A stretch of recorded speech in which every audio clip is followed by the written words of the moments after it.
आखिर दुनिया के सिर्फ 1% लोग ही सक्सेसफुल क्यों बन पाते हैं? इसकी असली वजह जानना चाहते हैं? तो स्वागत है दुनिया के टॉप 1% बनने की जर्नी के तीसरे दिन में। आज हम बात करेंगे एक ऐसी चीज की जो तुम्हारी जिंदगी बना भी सकती है और बिगड़ भी सकती है, तुम्हारे इमोशंस। इस दुनिया में अगर किसी इंसान को कंट्रोल करने का सबसे आसान तरीका है तो वो है उसके इमोशंस को कंट्रोल करना। साइकोलॉजी में इसे इमोशनल फोर्ट्रेस का कॉन्सेप्ट कहा जाता है। अब समझते हैं कि कोई तुम्हें तुम्हारे इमोशंस के जरिए कंट्रोल कैसे कर सकता है। मान लो तुम ऑफिस का एक इम्पोर्टेंट प्रोजेक्ट टाइम पर सबमिट नहीं कर पाए, मीटिंग चल रही है और तुम्हारे बॉस ने सब कॉलीग्स के सामने तुम्हारी इंसल्ट कर दी। एक ही पल में तुम्हारा पूरा मूड खराब हो गया। शर्म की वजह से ना तुम किसी से बात कर पा रहे हो, ना ही किसी की आंखों में देख पा रहे हो, और फिर पूरा दिन इसी बात को सोचने में निकल जाता है। बॉस ने ऐसा क्यों बोला? क्या मुझे प्रोजेक्ट पहले कंप्लीट कर लेना चाहिए था?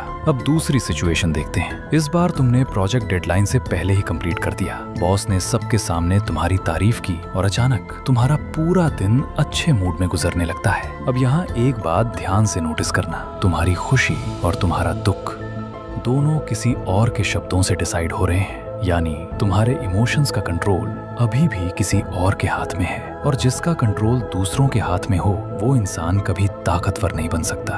उसे कोई भी मैनिपुलेट कर सकता है। इसीलिए हमें अपने इमोशंस से ज्यादा अपने रिएक्शंस को कंट्रोल करना सीखना चाहिए, क्योंकि स्ट्रॉन्ग इंसान वो नहीं होता जो हर बात पर गुस्सा दिखा दे। स्ट्रॉन्ग इंसान वो होता है जिसे गुस्सा उतना ही आता है जितना सबको आता है, लेकिन फिर भी वो खुद को शांत रखता है। अगली बार जब कोई तुम्हारी इंसल्ट करे या तुम्हें नीचा दिखाने की कोशिश करे, तुरंत रिएक्ट मत करो। बस 1 सेकंड रुकना, उसकी तरफ देखना, हल्का सा मुस्कुराना और चुप रहना, क्योंकि कई बार तुम्हारी खामोश रहना तुम्हारा सबसे खतरनाक जवाब हुई है। सामने वाले के शब्दों से ज्यादा तुम्हारा ऑरा होगा। याद रखना, जो इंसान खुद को कंट्रोल कर लेता है उसे कंट्रोल करना दुनिया के लिए बहुत मुश्किल हो जाता है। और अगर तुम भी टॉप 1% लोगों की सोच और आदतें सीखना चाहते हो तो मेरे चैनल ABR FFX के साथ जुड़ जाओ। मिलते हैं पार्ट 4 में।